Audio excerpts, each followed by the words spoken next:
بسم اللہ الرحمن الرحیم۔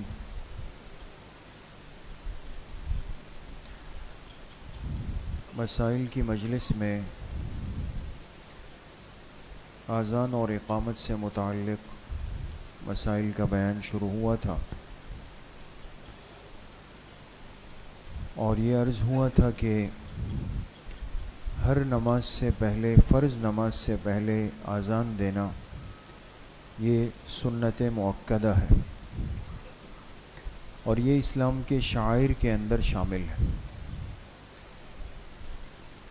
اب اذان اور اقامت کا طریقہ کیا ہے، اس کے کلمات کیا ہے اور کتنے ہیں؟ ایک مسلمان کو یہ بات یاد رکھنی چاہیے، سمجھنی چاہیے کہ اذان میں کل کلمات وہ 15 ہیں، اور اقامت کے اندر کل کلمات کتنے ہیں؟ 17۔ تھوڑا سا فرق ہے نا اذان اور اقامت۔ تو اذان کے کلمات 15 ہیں اور اقامت کے کلمات جو ہیں وہ 17 ہیں۔ البتہ ایک اذان، ان 5 اذانوں میں ایک اذان ایسی ہے کہ جس اذان کے کلمات بھی 17 ہیں۔ عام نمازوں کے تو اذانوں کے 15 ہیں، لیکن ایک اذان ایسی ہے جس کے کلمات 17 ہیں۔ وہ کون سی ہے؟ فجر کی۔ اس لیے کہ فجر میں 2 کلمات بڑھ جاتے ہیں۔ تو بہرحال اذان اور اقامت کا مسنون طریقہ کیا ہے، سنت طریقہ کیا ہے؟ فرماتے ہیں کہ اذان کا مسنون طریقہ یہ ہے کہ اذان دینے والا باوضو ہو۔ بے وضو اگر کسی نے اذان دی تو یاد رکھے اذان تو ہو جائے گی، لیکن ایسا کرنا نہیں چاہیے، خلاف سنت ہے۔ اور اس کو الا یہ کہ کوئی عذر ہو، کوئی عذر ہو گیا، کوئی مسئلہ ہو گیا، دے دی تو مسئلہ نہیں، لیکن عادت اگر کسی نے بنائی تو پھر اس میں کراہیت ہے۔ تو بلا وضو اذان دینا بہرحال ناپسندیدہ ہے۔ اس لیے اذان دینے والا پہلا اہتمام تو یہ کرے کہ وہ باوضو ہو جائے۔ پھر جو جگہ اذان کے لیے مسجد میں متعین کی گئی، کوشش یہ کی جائے کہ وہاں پر اذان دی جائے۔ اس لیے ہمارے ہاں عام طور پہ آپ نے دیکھا ہوگا کہ اذان خانہ ایک مستقل بنایا جاتا، محراب کے ساتھ متصل ہو، بعض جگہ کافی فاصلے کے ساتھ بھی ہوتا ہے، بالکل ایک مسجد سے ہٹ کر بھی ہوتا ہے بہت ساری مساجد کے اندر، کہ وہ مسجد کی عمارت سے ہٹ کر تھوڑا سا فاصلے کے اندر اذان خانہ ہوتا ہے، مینار کے ساتھ ہوتا ہے۔ تو یہ بھی ہو سکتا ہے، اس میں کوئی مسئلہ نہیں۔ اور اگر کچھ نہیں تو پھر محراب کی دیوار کے ساتھ کھڑے ہو کر بھی اذان دی جا سکتی ہے۔ یہ ساری صورتیں درست ہیں، اور ضروری ہے کہ اذان دینے والے کا جو رخ ہے وہ کس کی طرف ہو؟ قبلے کی طرف ہو، قبلہ رو ہو کر کے وہ اذان دے، اور اپنے دونوں جو شہادت کی انگلیاں ہیں، شہادت جو انگوٹھے کے ساتھ انگلی ہوتی ہے شہادت کی، اس کو دونوں کان کے سوراخوں کے اندر رکھتے ہیں، اس طرح یہ انگلیاں اندر ہو جائیں، اور باقی ہاتھ وہ سر کے اوپر رکھے اس انداز سے۔ تو یہ 2 انگلیاں کانوں کے سوراخ کے اندر ہو، اور باقی جو ہے وہ سر کے ساتھ لگا ہوا ہو ہاتھ، اور پھر انسان ایک اپنی جسم کی طاقت کے ساتھ اونچی آواز میں اذان دینے کی کوشش کرے، کیونکہ اب تو اسپیکر عام ہے۔ تو اب تو جب اسپیکر کی اپنی آواز اونچی ہے تو انسان اپنی آواز تو مناسب رکھے، یہ نہ ہو کہ اسپیکر بھی اونچا ہے، مؤذن صاحب بھی اونچے ہو تو پھر مسئلہ خراب ہو جائے گا۔ ایک معتدل انداز کے ساتھ ہو، اور اگر کہیں پر اسپیکر نہیں ہے تو پھر مؤذن کو چاہیے اذان دینے والا وہ اونچی آواز کے ساتھ اذان دے۔ ٹھیک ہو گئی بات دوستو؟ دوسری بات یہ ہے کہ اذان کے جیسے عرض ہوا کہ کل کلمات کتنے ہیں؟ 15۔ اچھا، پھر ان 15 کے اندر جو کلمات تکبیر ہے، کلمات تکبیر سے مراد یعنی اللہ اکبر، اللہ اکبر، اللہ اکبر، اللہ اکبر، شروع کے اندر یہ کلمات 4 مرتبہ ہیں، یعنی لفظ اللہ اکبر کو مؤذن ابتدائے اذان میں کتنی مرتبہ پڑھتا ہے؟ 4 مرتبہ. لیکن یہ 4 مرتبہ جو اللہ اکبر پڑھنا ہے، اس کے پڑھنے کا سنت طریقہ کیا ہے کہ ان کو 2 حصوں میں کیا جائے گا. یعنی اللہ اکبر یہ ایک جملہ ہو گیا ایک سانس میں، پھر دوسری سانس میں اللہ اکبر. آپ سمجھ گئے؟ تو 4 دفعہ اللہ اکبر کو تقسیم کر دیا کتنے حصوں میں؟ 2 حصوں میں. درمیان میں سانس توڑ دے، یہ سنت طریقہ ہے. اس طرح کرنا کہ چاروں کلمات ایک ساتھ پڑھ لیے، یہ بھی خلاف سنت ہے اذان میں کہ چاروں ایک ساتھ پڑھ لیے، اللہ اکبر اللہ اکبر اللہ اکبر اللہ اکبر، جیسے اقامت میں پڑھتے ہیں. نہیں، اذان میں درمیان میں فصل لایا جائے گا، لہٰذا ایک جملہ الگ دوسرا جملہ الگ. اسی طریقے سے اگر کسی نے چاروں کو بالکل کاٹ دیا، وہ بھی خلاف سنت ہے کہ اس طرح پڑھا اللہ اکبر اللہ اکبر اللہ اکبر اللہ اکبر، یہ بھی خلاف سنت. تو 2 دفعہ کلمات تکبیر ایک سانس میں، پھر 2 کلمات تکبیر دوسری سانس میں. بات سمجھ گئے؟ یہ ہو گیا. اس کے بعد پھر شہادتین ہے. شہادتین یعنی اشہد ان لا الہ الا اللہ اشہد ان لا الہ الا اللہ، اس کو 2 مرتبہ پڑھنا ہے نا. ان 2 کو مستقل 2 سانسوں میں پڑھا جائے گا، اس کو اذان میں ملا کر نہیں پڑھیں گے. ایک جملہ ایک سانس میں اشہد ان لا الہ الا اللہ، سانس توڑ دیں، پھر اشہد ان لا الہ الا اللہ. بات سمجھ گئے؟ تو اگر دونوں کو ایک ساتھ ملا کر پڑھا تو یہ خلاف سنت ہے. اسی طریقے سے پھر جو شہادتین ہے جس میں اشہد ان محمد الرسول اللہ اشہد ان محمد الرسول اللہ، ان کلمات کو بھی کتنی سانسوں میں پڑھیں گے؟ 2 سانسوں میں. بات سمجھ گئے؟ اچھا، پھر اس کے بعد حی علتین. حی علتین کہتے ہیں یعنی حی علی الصلاۃ اور حی علی الفلاح کو. تو حی علی الصلاۃ حی علی الصلاۃ یہ 2 مرتبہ پڑھنا ہے، لیکن ان کو دونوں کو 2 الگ الگ سانسوں میں. پہلی دفعہ حی علی الصلاۃ حی علی الصلاۃ، ٹھیک ہے. اسی طریقے سے حی علی الفلاح حی علی الفلاح، یہ بھی الگ الگ سانس میں. اور حی علی الصلاۃ اور حی علی الفلاح میں مؤذن کیا کرے گا؟ چہرے کو دائیں بائیں پھیرے گا. حی علی الصلاۃ میں دائیں طرف پھیرے گا، صرف چہرے کو. غلطی کیا ہوتی ہے کہ ہم لوگ جب چہرہ پھیرتے ہیں تو پورا اس طرف پھر جاتے ہیں. سینے کو قبل رخ سے پھیرنا یہ مکروہ ہے، لہٰذا مؤذن اس کا خیال رکھے گا، اذان دینے والا اس کا خیال رکھے گا کہ جب وہ حی علی الصلاۃ میں دائیں طرف چہرہ پھیرے تو باقی جسم اس کا بالکل سیدھا ہو، صرف چہرے کا رخ اتنا کرے کہ یہ گال اس کندھے کی محاذات تک آ جائے. پھر حی علی الفلاح میں بائیں طرف کرے گا، اس میں بھی صرف چہرے کے رخ کو پھیرے گا، اس میں بھی سینہ اور جسم کو نہیں گھمائے گا. بات سمجھ گئے؟ پھر اس کے بعد کون سے کلمات ہیں؟ اللہ اکبر اللہ اکبر.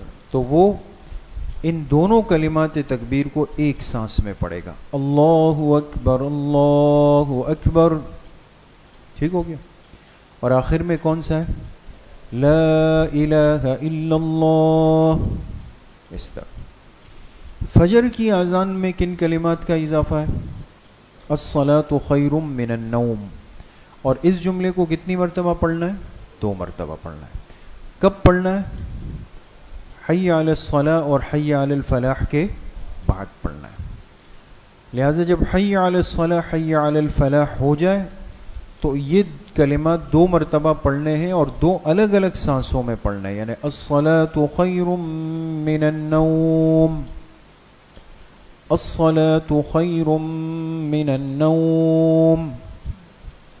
بات سمجھ گئے؟ اس طرح تو آذان بھی سیکھنے والی چیز ہے کہ اس کو انسان سیکھے اور سنت ترتیب اور سنت طریقے پر اس کو ادا کرے. یہ تو بات ہو گئی دوستوں آذان کی. اچھا، پھر آذان کے اندر مسنون یہ ہے کہ آذان دینے والا چاہے وہ مستقل مؤذن ہو یا جو بھی دے، اپنی آواز کو خوبصورت بنائے. یہ قابل تعریف ہے. آذان میں آواز کو خوبصورت بنانا، اس کو سیکھنا اور کلمات کو صحیح ترتیب کے ساتھ ادا کرنا، یہ تو سنت ہے، قابل تعریف ہے.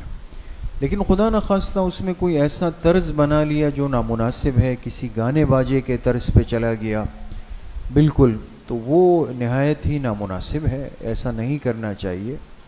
یا یہ کہ بالکل کلمات ایسے ہیں جس میں تجوید مخارج بالکل ٹوٹ رہے ہیں، مجہول قسم کے کلمات ہیں، یہ بھی بہرحال بہت نامناسب ہے. تو ان کمزوریوں کی بھی اصلاح کی بہرحال ضرورت ہے. اب بات آ جاتی ہے دوستوں اقامت کی. اقامت کے اندر جو کلمات ہیں وہ ہے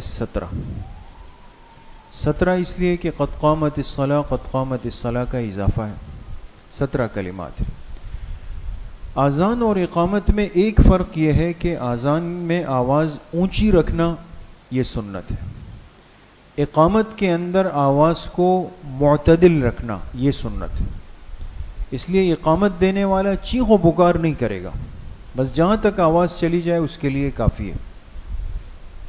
بات سمجھ میں آ گئی؟ اقامت کے اندر آواز کو اونچا رکھنا کوئی ضروری نہیں، ایک مناسب انداز کے ساتھ.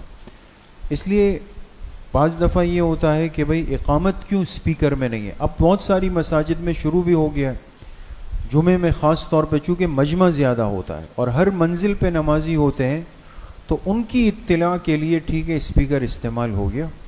لیکن یہ کہ اقامت کے اندر اس بات کی پابندی لازم نہیں کہ اقامت کی آواز سب تک چلی جائے. یہی آذان اور اقامت میں فقہاء نے فرق لکھا ہے. تو لہٰذا اقامت کی آواز 2 صفوں میں 3 صفوں میں آ گئی تو یہ بھی کافی ہو جائے گا، اس میں کوئی مسئلہ نہیں. دوسرا فرق آذان اور اقامت میں یہ کہ آپ نے ابھی آذان کا طریقہ سنا تو اس میں کلمات کس کے ساتھ ہے؟ ترتیل، یعنی الگ الگ کر کے، سانس توڑ توڑ کے پڑھنا ہے. جبکہ اقامت کے کلمات کے اندر حدر ہے. حدر کے معنی آتے ہیں روانی کے ساتھ جوڑ جوڑ کے پڑھنا. تو لہٰذا اقامت کے اندر کیا ہوگا؟ جو کلمات تکبیر ہے شروع میں 4، ان چاروں کلمات کو ایک سانس میں پڑھیں گے ایک ساتھ. اللہ اکبر اللہ اکبر اللہ اکبر اللہ اکبر، اس میں درمیان میں سانس نہیں توڑنی. چاروں کلمات ایک ساتھ ہوں گے اقامت کے اندر. پھر شہادتین کے جو 2 کلمات ہیں وہ ایک سانس میں، اشہد ان لا الہ الا اللہ، اشہد ان لا الہ الا اللہ، اب سانس توڑ دیں گے. پھر اشہد ان محمد الرسول اللہ، اشہد ان محمد الرسول اللہ. ٹھیک ہے، ان 2 کو ملا کے.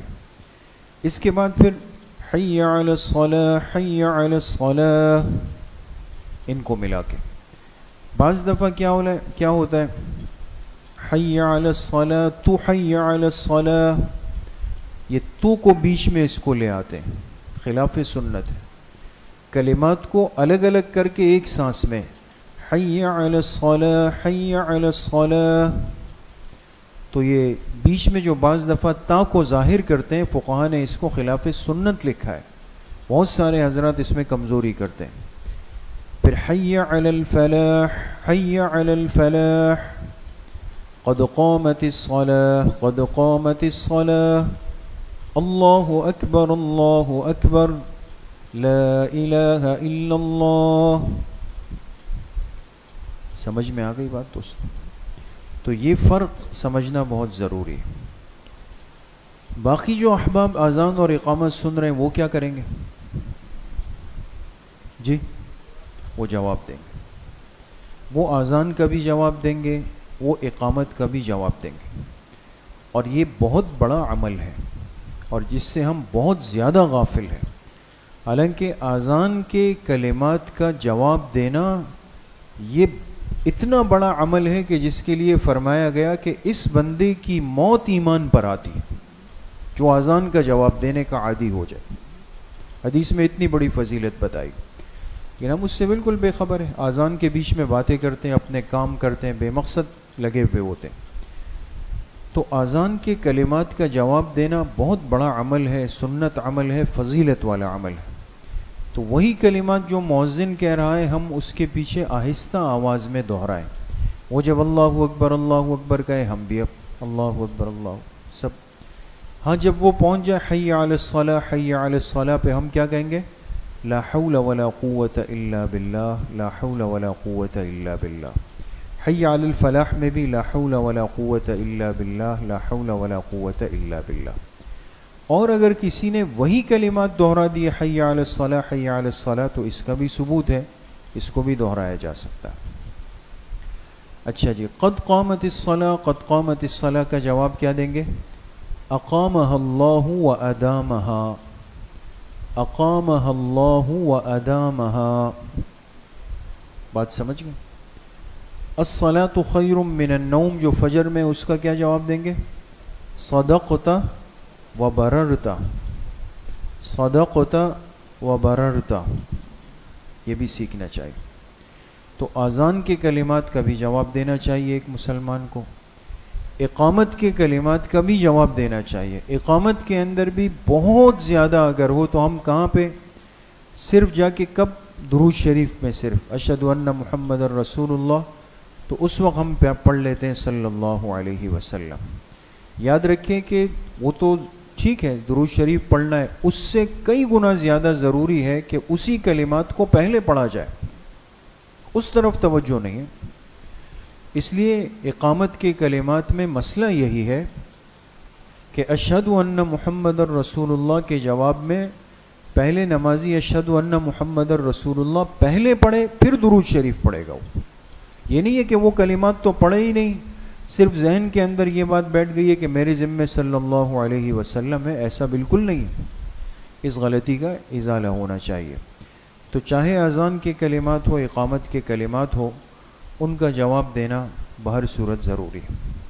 اسی طریقے سے ایک ضمنی مسئلہ اس میں یہ بھی سمجھ لیں کہ ہمارے ہاں تو چونکہ ایک معمول بہا یہ چیز بن گئی کہ اقامت دینے والے کی جگہ امام کے پیچھے ہم متعین کر دیتے ہیں، جیسے مصلی امام کے پیچھے، یہ ایک نظم اور ترتیب کے لیے ایسا ہے، لیکن ایسا کوئی ضروری نہیں۔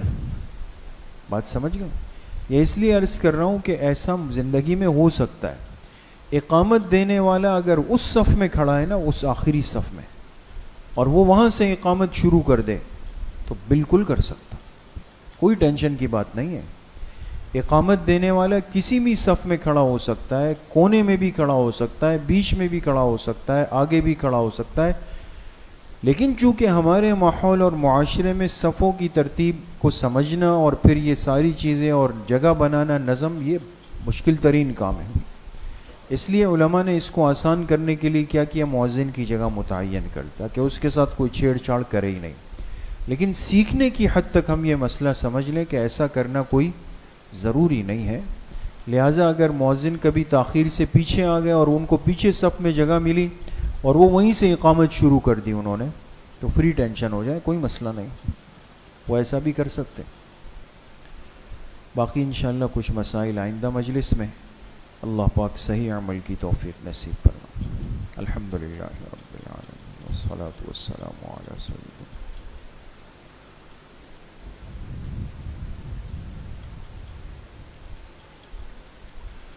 ایک ساتھی کی والدہ بیمار ہے، دعا فرمائے اللہ پاک ان کو شفائے کامل عاجل نصیب فرمائے۔ جتنے بیمار گھروں میں ہیں، اسپتالوں میں ہیں، اللہ پاک سب کو صحت کاملہ عاجلہ مستمرہ نصیب فرمائے۔ وصلی اللہ وسلم علی نبینا محمد وآلہ وصحبہ اجمعین برحمتک۔